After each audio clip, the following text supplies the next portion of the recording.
Get ready, because in just a moment I'm going to give you an overview to Bitcoin, so what it is and how it really works for us users.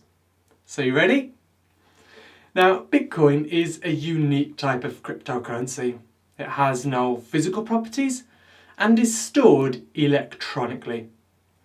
It's the world's first real working example of a cryptocurrency, one that can be traded and used in digital transactions. But what really makes Bitcoin different to, let's say, standard currencies is that it is completely decentralized. In other words, no single financial institution manages the Bitcoin network. So no large banks who might be susceptible to a weak economy can change the value of it to suit their needs. And most excitingly, you can actually mine your own Bitcoins, so essentially create your own Bitcoins. But we'll discuss that in more depth later.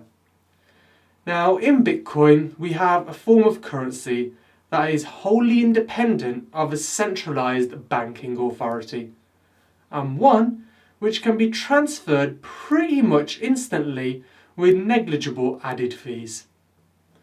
Remember, Bitcoin doesn't physically exist in theory, so it can't be manipulated by anyone or anything. Rather than being traditionally printed, Bitcoins are mined in a distributed network, which is then processes any transactions made. So many of you are probably now thinking, well, if it's not controlled by anyone or any institution, you can simply create unlimited amounts of Bitcoins for yourself. But if you're thinking that, you'd be wrong, because there are a set of rules and regulations known as the Bitcoin Protocol.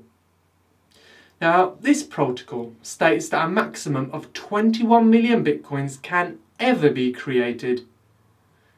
Now, these coins can be divided into smaller denominations, almost like cents to dollars and pence to pounds.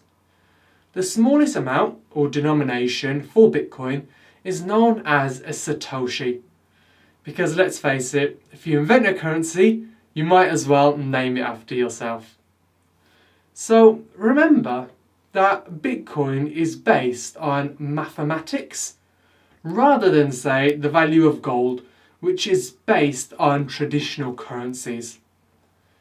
Now, the software used to calculate the value of Bitcoin is completely open source, meaning it's free for anyone to use and for anyone to analyze, and produces a mathematical formula which anybody can check.